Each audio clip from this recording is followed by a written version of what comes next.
been here in Hardin for over 20 years. Yeah. Let's go back to Superior when you were in high school. Tell me a little bit about those days and playing basketball there and how that translated to a career at Montana Western. Yeah, growing up I didn't grow up in Superior, but graduated, from there in 1981. Played basketball and track because that's the only two sports they had, at the time for females. So, love basketball, love competing. Yeah, and we made it to state a couple years and ended up second or third. So, but just wanted to continue my career, just to help.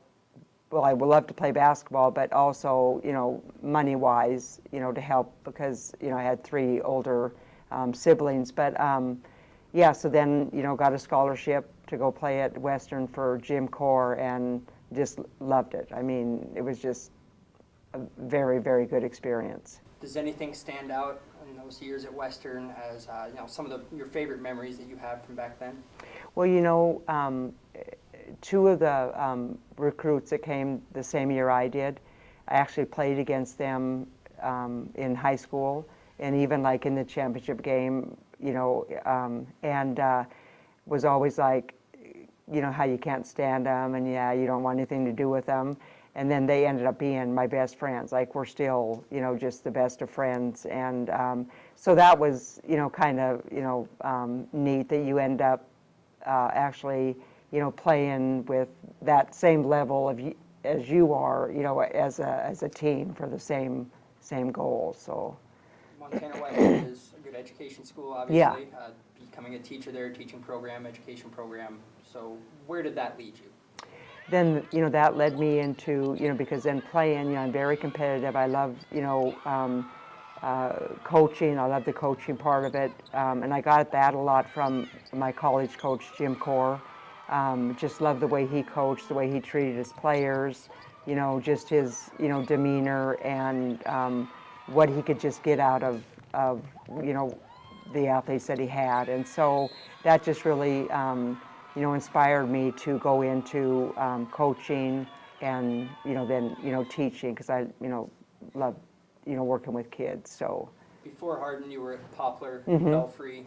You were even the AD at Belfry for a period of time. Your sister was an AD at Hellgate. Yeah. So what is it like being a woman athletic director during that time, 15, 20 years ago?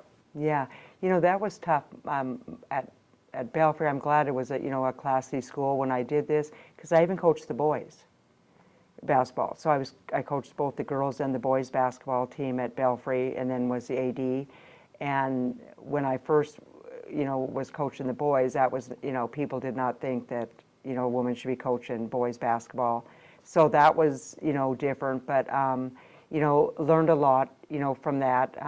And that helped motivate me also just to, it doesn't matter, if it's male or female, you're teaching them and you're going to teach the same way, you would to anybody. So that was my belief, and that's why I took the boys' job, and that's why I, was AD, because I like to oversee things too. But overall, it was a great experience, so loved it. For those people that don't know, that haven't played in Belfry, can you just tell people a little bit about the Bat Cave there? Oh yeah, oh my God. Yeah, that gym, it didn't even have, the three-point line didn't even go around the whole court. And then it was, walls and, the seating was up above. And you're right, it was just like a Bat Cave. When I first went there for my interview, I was just like, oh my God, because I came from Poplar. They had a huge, gym, and then yeah. So, but it was good. I mean, again, and like a lot of the gyms we went to, Joliet didn't have the full, three-point line and stuff. But yeah, and they didn't even have the three-point line in college, and we still played with the boys basketball when I played in college. They didn't have the women, yeah. So, yeah. We'll fast forward now to Okay. coaching days here in Hardin. Yep. Cross-country season, obviously. You guys are chasing another state championship on the girls' side. How have you cultivated such a successful program here in Hardin on the cross-country side? You know, I think it's just, you know, the culture that we try to build and that we are building, and it's continuous. It's not like it's ever going to just stay, you know, there. We want it to, you know, keep growing. But, you know, we really believe that, you know, and we treat every athlete, you know, like they're our own. You know, like if they were our kids. That's okay. So I just think that when we started the program and we started getting success, you know, everybody just buys into that, you know, how you treat them, because you treat them with respect, and you treat them, you know, like you care for them, like you really, you know, that they're really there for a reason, and they can tell if whoever is coaching them cares about them as a person, not just about, you know, what they can do on the court, what they can do, you know, on the course. So I think that's a huge thing, and just you know, train, you know, just I think the way we train, you know, it's like we're a family. I mean, it's just a huge, like their second family, because really they're with us for, you know, from God, it seems like forever, and you know, so we see them sometimes as much as their parents, and so they know that they can feel comfortable and do what they need to do. As a basketball coach, you've been involved with the program for several years. You took some time off in there, but then you came back. You brought Hardin to a state tournament. You finished runner-up 3 years in a row, I believe. Now going back to high school, do those second, third place finish, do they sting a little bit more now? Yes. It's like, come on, no. But we just, you know, stay the course. That's what, you know, like in cross country and basketball, and, you know, keep doing the right things, and, you know, it's good things are going to happen.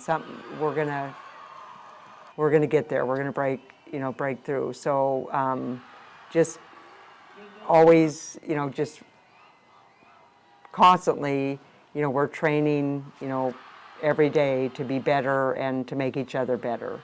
Can you try to put into words the support and the love that the Hardin community has yeah. for its athletic programs, especially its basketball team? Oh yeah, it's amazing. You know, even, you know, cross country, when they go everywhere. I mean, they are so supportive, and so, I mean, and the whole town. I mean, it's not just the runners' parents. I mean, it's like the whole community. And in basketball, you're right. That's just like a whole nother level, because boys and girls are playing at the same time. So you have, you know, both teams playing, and it's just, it's phenomenal, the support that we have. I mean, they're like I always say, they're our sixth man. I mean, we honestly have won games because of our crowd. And I mean, there's no other crowd like it in the state. I mean, I feel that way, the support that we have. How do you try to describe the atmosphere to people who may not understand the atmosphere of a state championship game like last year against Havre, where, you know, it's almost deafening in there at times? Yeah, it was. Oh, it's crazy. It's like, you know, you just have to focus. You just have to mentally be focused and be in the moment. And it's hard sometimes. You know, they're 16, 17-year-old kids, and they're in this environment, and some of them can do that, and some of them can't. And so you just try to, you know, get them to, yeah, that this is, you know, where we are. You got to block out everything. And I know it's hard, but, you know, in order to, you know, be at your best, you've got to have that mental fortitude. You've been in coaching and education for over 30 years. Yeah. You got 30 more left. Yeah. You know, it doesn't seem like 30, like when I look back, or over 30, when I look back, it's like, oh my God, I can't believe I've been coaching and teaching for over 30 years. You know, but the kids just, you know, make it so enjoyable, and it's like they just keep bringing you energy, and refilling, you know, what, you know, and not saying that it's not hard, because, you know, it is, you know, it can be, you know, difficult at times, but they just make it all worthwhile and make every day, you know, just make you smile and laugh. So, With all the time you've spent here, is Hardin the last stop in your career? This is home for you? yeah, yeah. I mean, I really can't see myself going, you know, anywhere else, and just the kids, they just make you want to stay.